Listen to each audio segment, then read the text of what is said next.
Mesdames, Messieurs les journalistes, merci d'être venus assister à notre conférence de presse. Vous savez sans doute pourquoi on tient cette conférence de presse. Sur cette table, vous avez 3 détenus qui ont été embastillés pendant une semaine à la prison centrale de Ziguinchor. Il s'agit de Aliou Sané, alias Pécasse, et Mohamed Tendeng, puis moi, Dr Lamine Diédhiou, puis Madame Madeleine Senghor est absente pour des raisons indépendantes de sa volonté. Nous vous avons conviés à cette conférence de presse pour 2 raisons, essentiellement. La première raison, c'est de remercier les populations qui nous ont témoigné de façon directe ou indirecte leur solidarité agissante. La deuxième, c'est vous expliquer un peu quelles sont les perspectives.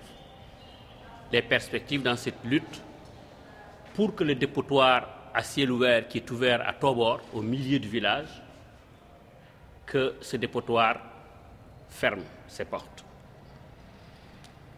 Alors, concernant le premier thème, les remerciements, je peux témoigner,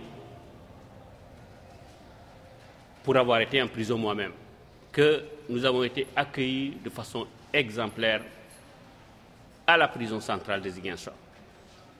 Ça l'a été moins à la brigade territoriale de gendarmerie de Bignona, où on a passé une nuit sur le carreau, au milieu des moustiques, puis acheminé par la suite à Ziguinchor, où on a été accueillis de façon exceptionnelle, à la fois par le personnel de la prison et par les co-détenus qui nous ont tous encouragés d'une façon ou d'une autre en nous disant ouvertement que notre cause était juste et qu'ils nous encouragent à continuer le combat pour que la poubelle à ciel ouvert qui est ouverte à Tobor ferme ses portes.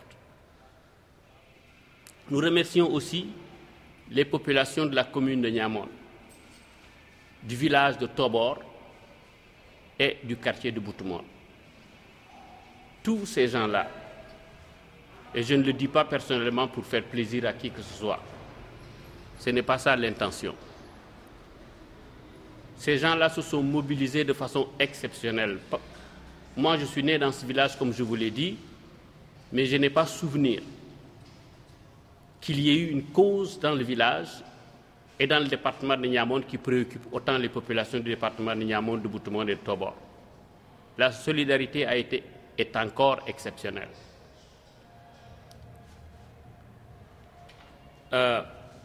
Donc à tout ce monde aussi, j'ajoute les journalistes. Depuis le début de ces événements, vous nous avez témoigné de votre solidarité agissante. Je sais que vous faites votre travail, mais on n'est pas des enfants, on sait la promptitude, la disponibilité avec laquelle que vous nous manifestez depuis le début de ces activités-là, de ces manifestations que nous menons, témoigne sans doute de votre solidarité agissante aussi. Nous vous remercions beaucoup. Vous savez quelle est l'importance de la presse aujourd'hui dans le pays.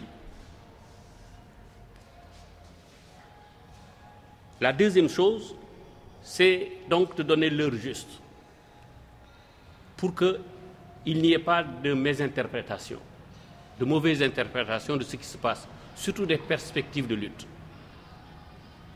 Parce que je vous informe, encore ce matin, en venant ici, à Ziguinchor, pour tenir cette conférence de presse, on a rencontré encore des camions pleins de poubelles en partance vers la carrière à Tobor. Donc il y a des perspectives de lutte. Pour ce qui concerne donc l'heure juste, nous avons eu un procès à la suite d'une arrestation musclée de la brigade de gendarmerie de Bignona. Nous, ce qu'on voulait, c'était très simple. Depuis 3 semaines, on manifeste bruyamment pour que les autorités qui ont décidé d'ouvrir cette carrière, notamment le maire de la ville de Ziguinchor, Yankouba Sonko, et le maire de la commune de Niamor, notre maire, Atab Badji, en solidarité avec une famille du village.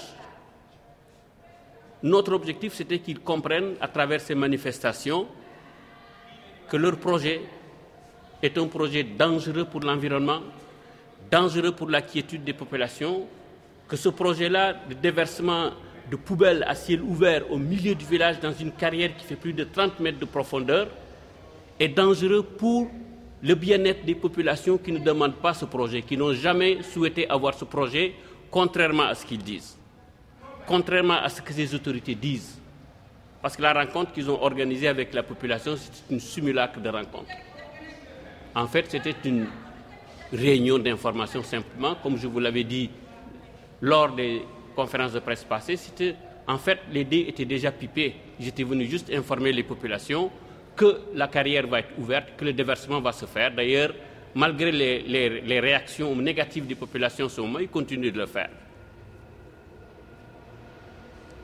Donc, au fond, nous, on se bat pour que cette carrière ferme. Parce qu'elle est dangereuse pour la quiétude des populations. Si je résume, vous savez parfaitement que lorsqu'on les déchets ménagers sont entassés, surtout sous l'effet de cette chaleur, qui va bientôt commencer et s'intensifier. Vous savez parfaitement que cela provoque ce qu'on appelle la putréfaction. C'est normal, ça pourrit la poubelle lorsqu'elle est entassée. Elle dégage de la chaleur. Le pourrissement de la poubelle va avoir comme effet de faire percoler les liquides dans la nappe aquifère. La zone où se trouve la carrière, notamment le quartier Boutemonde, c'est l'un des rares quartiers dans le village de Tobor qui n'a pas d'électricité, qui n'a pas d'eau courante. Les gens boivent avec l'eau de pluie, l'eau des puits. Il y a eu par le passé des installations à la va-vite, aménagées à la va-vite d'eau courante, mais tout ça s'est dégradé très vite parce que certainement ça a été mal fait. Donc les gens ne comptent que sur l'eau de pluie pour vivre. Imaginez-vous quand, sur une carrière de plus de 10 hectares, sur 30 mètres de profondeur, quand tout cela va se mettre à se putréfier, comment va devenir la nappe aquifère sur laquelle nous comptons, nous les populations de Tobor et de Boutemonde, pour boire et vivre. Mais il n'y a pas que ça. Il y a aussi que, vous savez tous, lorsqu'il y a une poubelle à ciel ouvert, la conséquence, c'est que de temps en temps, elle brûle sous l'effet de la sulfure. C'est des phénomènes chimiques que tout le monde connaît. Et il y a eu des exemples de poubelles qui ont été brûlées, qui ont brûlé toutes seules. Et quand une poubelle brûle, comme ça a été le cas à Mamatoro, ici, et dans d'autres localités du pays, il y a de la fumée qui se dégage. Quand la fumée se dégage, c'est les populations riveraines qui la respirent. Et ce que ça provoque, c'est des cancers de poumons. Voyez-vous? Donc nous, on se bat contre ça, mais il n'y a pas que les phénomènes physiques, il y a aussi les phénomènes sociaux. Une poubelle à ciel ouvert attire souvent des populations souvent très démunies qui nettoient la poubelle, qui ramassent des objets, du métal. Et c'est souvent des populations très précaires. Nous n'avons rien contre ces populations-là. On est même en solidarité avec elles. Ils sont nombreux à travers le pays à faire ce genre de travail que personne ne peut recommander à son enfant. La conséquence de leur installation dans ces zones, c'est justement la précarité du milieu et le développement de la délinquance. Vous le savez très bien. Nous, on est un village très tranquille. On n'a jamais connu des problèmes de ce genre-là, des problèmes qui menacent le village à cause justement de cette poubelle à ciel ouvert qu'ils sont en train d'ouvrir. Et encore une fois, on n'a rien contre ces populations-là, mais on n'en veut pas dans notre quartier, dans notre village. dans notre commune. On n'en veut pas. Il y a des moyens de faire de telle sorte qu'on n'ait pas ces problèmes-là. Bref, si vous voyez donc, on est dans une zone où, en pente, derrière les villages, derrière les maisons où habitent des gens, il y a des rizières et de la mangrove.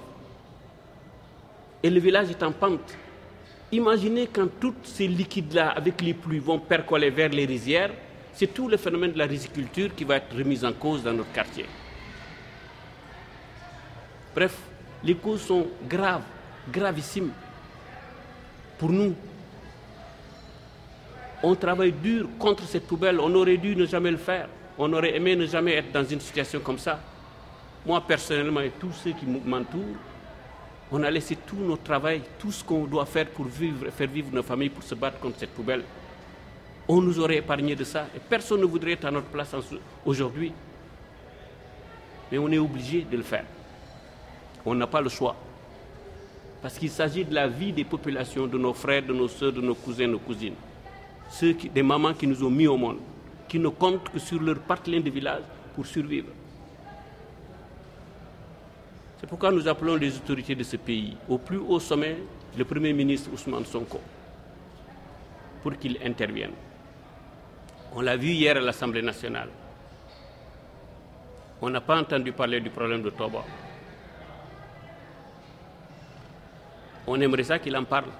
D'autant plus que, lorsqu'ils sont arrivés, les autorités municipales, en réunion à Tobor, ils ont dit que c'est Ousmane Sonko qui leur a donné l'autorisation d'ouvrir la poubelle à ciel ouvert à Tobor. On attendait son intervention. Hier, il n'y a pas eu d'intervention de sa part. Donc nous, on revendique des causes que tout le monde considère comme justes, y compris le procureur de la République. Lors de notre procès, il a reconnu lui-même que notre cause est juste. Il a dit, je cite de mémoire ce qu'il nous a dit, vous vous battez pour une cause juste. Pourquoi alors, s'il considère lui, le procureur, que nous nous battons pour une cause juste, pourquoi le procureur nous a arrêtés? Pourquoi nous avons été arrêtés et jugés? Et contre nous, on a retenu 3 chefs d'accusation, notamment association de malfaiteurs, participation à une manifestation non autorisée, empêchement de la libre circulation des personnes et des biens et empêchement des travaux de l'État. Ils ont fini par retirer l'empêchement des travaux de l'État. Mais les 3 autres chefs d'accusation ont été retenus à charge contre nous. Nous n'avons pas compris pourquoi. Si notre cause est noble, la cause contre laquelle nous nous battons est juste, pourquoi nous avoir imposé ces charges-là et nous avoir maintenus en prison pendant 1 semaine? Nous ne comprenons pas ça. D'autant plus que lorsque les forces de l'ordre sont intervenues, la gendarmerie de Bignona, sur la bretelle que nous avions barrée, tout ce qu'ils ont eu à faire, c'est de lever les barricades, de former une haie pour permettre aux voitures chargées de poubelles d'aller continuer de verser la poubelle dans la carrière. C'est comme si les autorités, malgré le fait qu'elles reconnaissent que notre cause est juste, les autorités ont pris fait et cause pour ceux qui sont en train de polluer la vie de nos populations à Toba et à Boutouma. Nous ne comprenons pas ça. Le procureur pouvait s'autosaisir, d'autant plus qu'il s'agit de questions environnementales de grande envergure. D'ailleurs, je vous rappelle en passant, et c'est par là que je vais terminer et passer la parole à mes collègues, toutes les mesures tendant à ouvrir cette ouverture de carrière s'est faite sans conseil municipal de la commune de Niamey.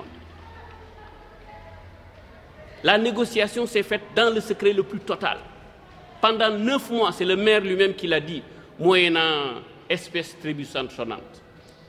On ne sait même pas. Personne, au moment où je vous parle, ne connaît, n'a pu de ses yeux le protocole d'accord que le maire, les différents maires ont signé avec la famille qui est responsable de cette problématique au village de Toba et de Boutouma. Personne. Ils l'ont tenu secret et ils le tiennent encore secret jusqu'à présent. Nous avons engagé un avocat dont nous remercions d'ailleurs au passage son intervention hyper éloquente.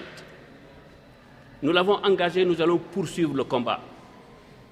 Les formes par lesquelles nous allons continuer ce combat, ce sont les populations elles-mêmes qui vont le décider.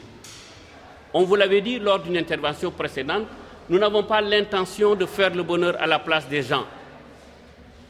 Nous n'avons pas cette prétention. Mais nous sommes décidés à continuer ce combat jusqu'au bout. Et quand je parle de jusqu'au bout, c'est pour qu'elles arrêtent. Les autorités qui ont ouvert cette carrière à ciel ouvert, ce dépotoir à ciel ouvert, que ces populations ferment cette carrière puis nous laissent tranquilles. On veut qu'on nous laisse tranquilles dans notre patelin de village. Voilà ce que nous voulons. Merci beaucoup pour votre écoute. Vous soupçonnez le maire d'avoir reçu de l'argent pour accepter... Mais je ne soupçonne même pas, c'est lui qui l'a dit. C'est lui qui l'a affirmé dans un audio que j'ai ici, que je pouvais vous passer. Qu'il y a une négociation pour laquelle il a avancé un montant, je pense, 3 millions par mois que la commune de Niamoun reçoit de la part de la SONAGED. C'est lui qui l'a dit. J'ai l'audio ici, là, à la fin de la conférence de presse, je pourrais vous la passer. Combien les différentes parties ñaata la ñu encaissé xaw ma ñun on ne sait pas parce qu'on n'a pas le protocole d'accord. Ils ne veulent même pas qu'on le lise. Ils le cachent. Mais que l'argent soit de dessous, ça c'est évident, c'est certain. Je ne l'accuse pas, c'est lui-même qui l'a dit. Et je prends tout le monde ici à témoin. Jugé, libéré, continuer le combat sur quelle forme et qu'est-ce que vous comptez? Oui. Ah, moi je suis toujours Dr Lamine Diédhiou. Je suis né à Tobor, j'ai grandi à Tobor, je répète encore une fois, c'est à Tobor que je vais mourir. Je vais être enterré à côté de mon père et ma mère, dont les restes sont à Tobor. Et je pense que c'est à peu près la même chose pour tout le monde. Parce qu'on est très attaché à notre patelin. Bon, je profite encore une fois de l'occasion pour remercier qui encore? Amnesty International. J'aurais pu commencer par remercier Amnesty International, qui est un organisme qui est en train de nous soutenir de façon exceptionnelle. De façon exceptionnelle, à tous les niveaux. Tout ce qu'on fait et tout ce qu'on va faire à l'avenir, on va le faire en solidarité avec Amnesty International. Maintenant, pour répondre à votre question, monsieur le journaliste, nous, ce qu'on va faire là, ce n'est pas nous qui le décidons. Vous avez vous-même été témoin, au moins d'une fois, chaque fois qu'on termine une activité, on se concerte. Les populations se réunissent et décident ensemble de ce qu'il faut faire. C'est exactement ça qu'on va faire encore. Au sortir de cette réunion-là, on va se rencontrer à nouveau avec les populations. Donc, la mobilisation s'élargit de plus en plus. Je ne sais pas si vous vous en rendez compte. On va se concerter, on va décider ensemble de ce qu'on va faire. Et ce qu'on va décider ensemble, c'est exactement ça que nous allons faire. Ils nous considèrent comme des leaders. Moi, personnellement, s'ils me considèrent comme un leader, je l'assume avec fierté. J'assume avec fierté le fait de défendre, de lutter contre cette poubelle et de défendre mon patelin de village. Donc, pour répondre directement à votre question, ce n'est pas nous qui décidons. Ce sont les populations qui vont le faire. Et tout ce dont je suis certain, vu l'état d'esprit des populations, nous allons continuer le combat de façon plus belle. Voilà, moi c'est Mohamed Tendin. Je suis le président de la jeunesse de Tobor. Et en même temps, homme politique, secrétaire général du parti PASTEF dans la commune de Niamoun. Je vais revenir largement par rapport à ce qui s'est passé et qu'on est arrivé à ce stade. J'étais convoqué à la veille, un jour de dimanche, par le chef du village de Tobor pour assister à cette réunion. J'ai insisté, je lui ai dit quel est le but de la réunion. Il m'a fait savoir que y a des gens qui se sont intéressés à la carrière de Boutoumone pour y mettre les ordures. Je lui ai dit que d'accord, il n'y a pas de problème. Inch'Allah, demain, je serai là-bas. Et demain, la convocation de cette réunion a été prévue à 15h. À 15h, j'ai appelé le chef le lendemain, le lundi, pour lui dire que, bon, vous êtes où? Là, je suis prêt à rejoindre votre domicile pour la réunion. Il m'a dit que non, la réunion, elle est prévue chez l'ancien chef du village. J'ai dit que d'accord, il n'y a pas de problème. Et je suis arrivé là-bas à 15h30. De 15h30, on est resté là-bas jusqu'à 17h45 pour voir le maire de la commune de Niamoun et le maire de la commune de Ziguinchor venir avec une délégation. Et ensuite, le maire a fait une présentation. Personnellement, il m'a présenté comme homme politique, comme le secrétaire général du parti PASTEF dans la commune de Niamone, dont j'en suis trop fier.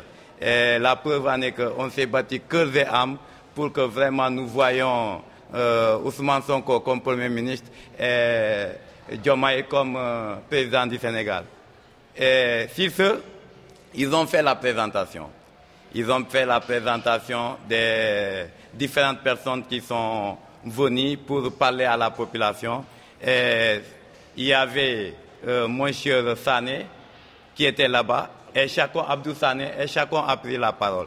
D'abord, le maire de la commune de Niamone qui a présenté et qui a fait savoir à la population que ces gens-là sont du PASTEF et ils sont plus proches que Mohamed Tendin, qui est secrétaire général du parti PASTEF de la commune de Niamone, que moi. C'est ce qu'il a fait. Il a donné le but de la visite et il nous a parlé. En réalité, il a fait savoir à la population de Niamone que on l'avait proposé le projet. Le projet, c'est quoi? C'est un dépotoir d'ordures à ciel ouvert dans la commune de Niamone. Et il nous a fait savoir que au début, ils ont fait, comment dirais-je, un tour dans le village. C'est le site Idouane qu'ils ont vu, donc ils veulent ce site. Mais malheureusement, tel n'est pas le cas. Parce qu'on a l'information qu'avant de décider de mettre les ordures à Boutoumont, ils avaient en amont vu la population de Kodongor et ces derniers ont refusé catégoriquement que le lieu n'est pas propice parce qu'il y a des rivières à côté. Et ensuite, ils se sont donnés à faire le tour du village pour voir un site, mais malheureusement, ils sont tombés sur un lieu qui n'est pas adéquat pour ce dépotoir à ciel ouvert, qui est la carrière de Boutoumont, d'autant plus que les maisons sont à côté et qu'il y a une école à côté et que le danger est énorme. Déjà, la première chose qui m'a été signalée en tant que président de la jeunesse, moi je me fie pas si on dit. Les jeunes m'ont appelé pour me faire savoir, il y a une maison à côté, pour me faire savoir qu'il a deux chiots qui sont morts après avoir mangé des trucs dans cette carrière. Et je suis venu voir, ça m'a fait mal, d'autant plus que nous savons tous que la population de la campagne, elle vit de l'agriculture et de l'élevage. Aujourd'hui, si on parle de l'agriculture, nous savons que la population de Niamone cultive de l'arachide. Et pendant ce temps, il y a nos cousins, les singes, qui viennent les déranger. Et pour faire face à ça, on a besoin des chiens. Et ces chiots sont très importants pour que demain, ils puissent leur servir de protecteurs. Mais ils sont en train de voir que leurs chèvres sont en train de mourir, leurs chiots sont en train de mourir. Et face à cela, cette population ne peut pas ne pas se fier à leurs dirigeants qui sommes nous. Et comme vous le savez, nous, on est des faiseurs de paix. C'est sur ce que j'ai appelé le gouverneur pour lui faire part de la situation. Et dans le discours du maire, pour ne pas trop se focaliser sur ce qui s'est passé à la fin, le maire nous a fait savoir au début, lorsqu'on l'a parlé de ce projet, il a refusé catégoriquement. Parce qu'il sait que ce projet n'est pas bon pour la société, n'est pas bon pour le village de la commune de Niamone qui est Tobor et Boutoumont. Et il a refusé. Il est allé jusqu'à dire que ce projet est synonyme, comment dirais-je, de la fin de son mandat. Parce qu'il sait que ce projet n'est pas fiable. Mais comme on sait, les hommes, s'il y a l'argent, d'autres oublient même leur nom. Raison pour laquelle, malheureusement, le monsieur est tombé sur cela parce qu'il y a une somme qui lui a été proposée. Et la famille aussi, c'est la même chose parce qu'il y a une somme qui leur a été proposée. Et face à cette, comme on le dit, nous sommes dans un monde corrompu qui répond à l'universelle loi de l'intérêt et que l'argent corrompt que les âmes. Malheureusement, ils sont tombés sur ça. Et le maire, on a compris qu'il n'a pas averti ses conseillers municipaux. Les conseillers municipaux ne sont pas avertis. Et, après qu'il a fait sa présentation, il a pris une liste des personnes qui veulent parler par rapport à l'information. Et moi, j'ai demandé à prendre la parole.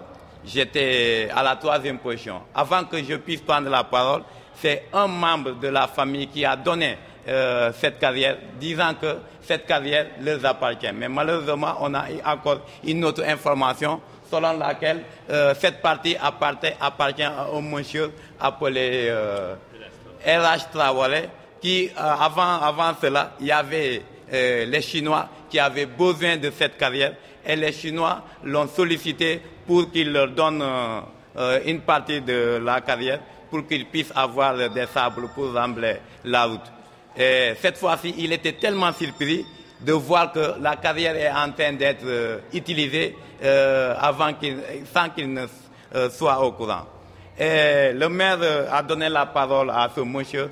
Le monsieur nous a fait savoir qu'un membre de la famille Biagui nous a fait savoir que cette carrière, eux, ils ont décidé de chercher des gens pour remblayer la carrière. Et dans cette quête, c'est ainsi qu'ils sont partis voir l'ICG pour leur faire cette tâche. C'est ça qu'il a dit. Et lorsque j'ai pris la parole, je l'ai fait savoir que là, il ne fallait pas nous convoquer. Parce que j'ai l'impression que vous êtes en train de nous faire savoir que la chose, elle est privée.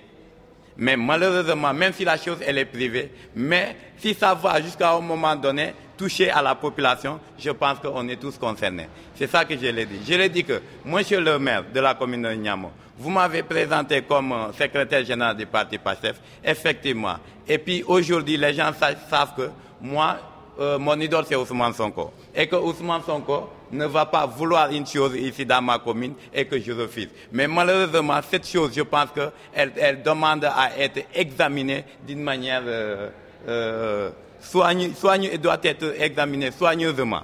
Je pense cela. Et je suis allé encore, je l'ai dit que moi, je suis tellement désolé, d'autant plus que l'environnementaliste était là.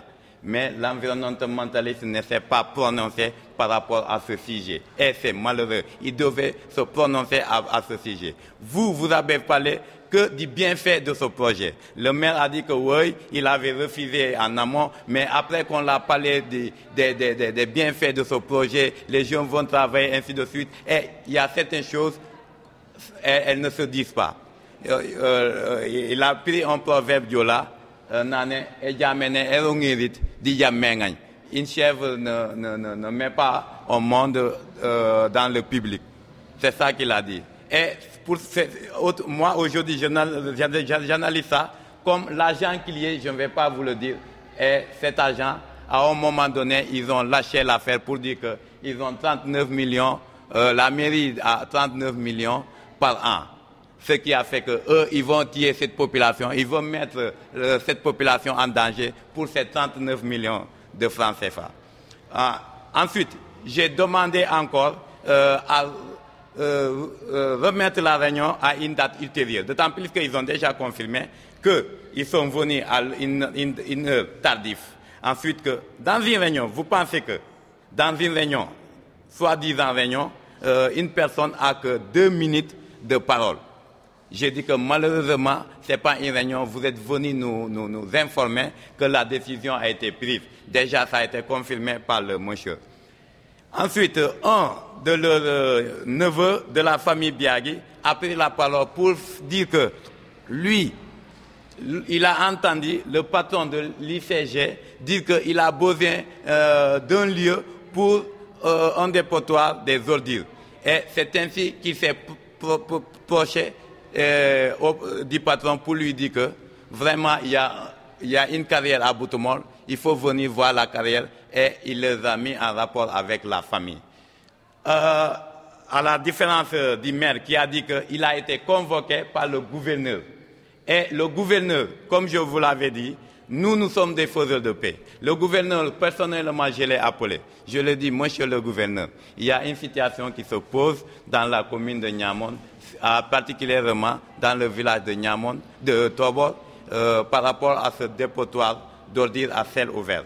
Il m'a dit que, je lui ai dit que nous, les gens nous connaissent. On s'est battu pour ce gouvernement. Et aujourd'hui, on aura comme récompense des ordures. C'est malheureux. Il m'a dit que non, il ne faut pas parler comme ça, il faut venir, on va se voir. Ensemble, j'ai amené mes amis. Il y avait un jeune qui est doctorant en géographie. Il y a un professeur de géographie qui a parlé de la situation, du danger d'un dépotoir à ciel ouvert. Et le gouvernement, malheureusement, n'était pas convaincant de dire le contraire. Il nous a fait savoir que, oui, il a été mis au courant au mois de novembre. Lorsqu'on l'a parlé de la situation, il ne s'était pas prononcé. Et quelques mois après, il est parti en congé. Et lorsqu'il est revenu, ils sont venus le faire savoir qu'ils ont vu un lieu, c'est à Boutoumon. Il leur a dit, ah, d'accord, c'est lui qui a organisé la rencontre avec le maire. Mais pour nous donner une information, si ce n'était pas lui, nous allons voir que les gens ont commencé déjà à travailler dans la carrière. C'est lui qui a demandé à ce qu'ils repartent voir la population pour leur faire savoir de la situation. C'est comme ça qu'il nous a dit.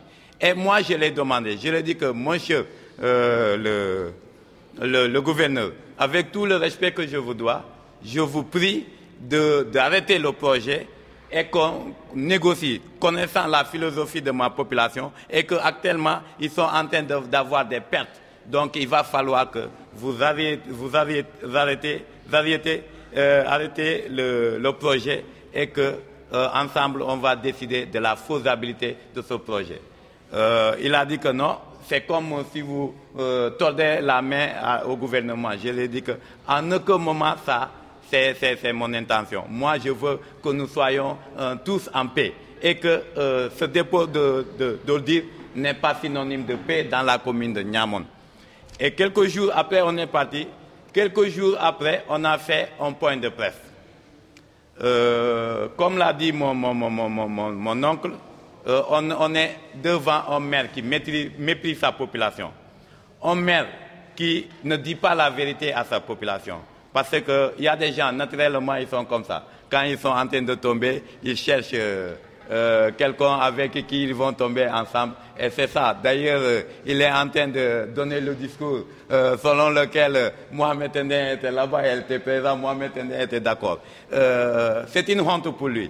D'autant plus que ce que j'avais dit, je pense qu'une personne vertueuse, une personne pleine de sagesse doit parler de la sorte. Parce qu'aujourd'hui, moi j'ai un respect par rapport à ce parti PASTEF. Raison pour laquelle lorsqu'on m'a présenté ce projet et qu'on veut lui donner une connotation politique, j'ai assumé que moi je suis PASTEF, je suis fier d'être un membre de PASTEF et que ces gens-là, je ne vais pas le mépriser. Aujourd'hui, si tu n'as pas envie de donner ta fille en épouse, tu ne vas pas dire à la personne que Doumala Maïsadom, Samadom, je ne vais pas te donner. Il y a une manière respectueuse de parler à la personne. C'est ce que j'ai fait. Je les ai dit que, allez-y, vous nous permettez, on n'a pas refusé, vous nous permettez, on va voir d'une manière claire pour que vraiment nous puissions prendre une décision qui va arranger tout le monde. Mais dire qu'on va vous léguer cette carrière, je suis désolé, ça ne peut pas se faire actuellement. Donc, il va falloir que la réunion soit remise à une autre date ultérieure. Mais le maire lui-même, qui a dit que non, c'est proche. Le premier ministre Ousmane Sonko veut ça demain. Si il y a une possibilité de demain, c'est ce qu'ils ont fait.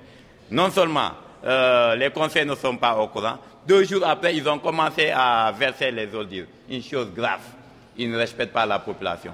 Et lorsque nous aussi, nous le savons tous, la désobéissance sociale est un devoir sacré. Si l'État est hors norme et corrompu, excusez-moi du terme, et c'est ce qu'on a fait. On a dit qu'on va prendre notre destin en main. On a fait un point de presse. Ensuite, à l'issue, une marche. À l'issue de cela, on a décidé de barrer, c'est pas la route, un chantier pour que le maire vienne et que nous puissions ensemble discuter de ce qui va nous arranger. Mais malheureusement, le maire n'est pas venu. Et là aussi, j'invite à la gendarmerie nationale de faire preuve de professionnalisme. Parce que ce qui a été mis dans le procès, c'est honteux, je le dis. Aujourd'hui, je prends l'exemple. Qui connaît Mohamed Tenin? J'étais le président de l'AIC et le président de la jeunesse. Malgré ma situation financière, je fais des dons à l'AIC, à des personnes aussi qui sont dans la situation inadéquate. Aujourd'hui, tu viens, tu dis à ces personnes que ce sont il en fait partie d'un groupe de malfaiteurs. Je pense qu'on doit revoir l'enquête. Tu viens encore dire que ces personnes entravent à des biens des gens, ils mettent la vie des gens en danger. C'est quelque chose qui m'a fait mal personnellement, parce qu'aujourd'hui, nous, on a des références, nous, on a des enfants. Et demain, nos enfants vont se poser la question de savoir comment nos papas vivaient dans la société. Et malheureusement, une personne, vous avez la possibilité d'écrire, vous écrivez en mettant la vie des gens honnêtes, des gens qui sont serviables. Vous détruisez leur réputation parce que vous avez le pouvoir d'écrire une chose. Et c'est ce qui a été fait. Et vraiment, c'est honteux. Et on est parti au procès. Ce procès-là, je pouvais en faire personnellement un procès ridicule. Parce qu'aujourd'hui, moi je suis convaincu à 1000% que si je posais la question de savoir au procureur, il nous a fait savoir que c'est ça, là où il n'était pas d'accord avec Dr Diédhiou, est-ce que c'était normal? Moi j'aurais lui posé la question de savoir. Aujourd'hui, si on vous posait la question de savoir pourquoi, comment vous avez fait pour être procureur de la République et pourquoi vous êtes arrivé à ça, il me dira certainement qu'il a été un élève docile, un étudiant docile et il a été bénéficié d'un capital économique, d'un capital social et d'un capital culturel. Sûrement, je le dis, sûrement il le dira. Mais malheureusement, ce n'est pas la réponse adéquate. La réponse adéquate a été dite par le président Diomaye. Le président Diomaye nous a fait savoir qu'aujourd'hui, s'il est devenu président du Sénégal, ce n'est pas parce qu'il est le plus intelligent, il est le plus méritant. C'est parce qu'il a la chance. D'abord, la première chance, c'est quoi? C'est que dans sa famille, il avait son grand frère qui n'avait pas la chance, comme lui, d'être en bonne santé. Lui, il a la chance d'avoir une bonne santé et ce qui a fait qu'aujourd'hui, il est devenu président du Sénégal. Et dans tout ça, en résumé, si on vous posait la question de savoir quels sont les trucs, les choses dans la sélection sociale, tu ne diras pas que ce sont les diplômes, ainsi de suite. D'abord, c'est la santé. Et nous, notre cause, c'est que nous voulons donner la santé à la population de Niamone, à ces enfants qui sont dans la périphérie, d'avoir aussi la même chance d'être un jour président, parce que nous, on a la conviction qu'il peut y avoir un président partout. Les hommes sont nés égaux et doivent être libres. Donc déjà, la situation porte préjudice et que vraiment, nous voulons que le gouvernement, là, j'attire l'intention du gouvernement et du premier ministre Ousmane Sonko. La population de Niamone, c'est une population passive, c'est un peuple appelé Oudjahel. Et quand on dit Oudjahel, c'est une population, un peuple qui est accueillant, un peuple docile. Et c'est ça le Niamone. Et nous, on a été éduqués par ces normes, on nous a inculqué ces savoirs.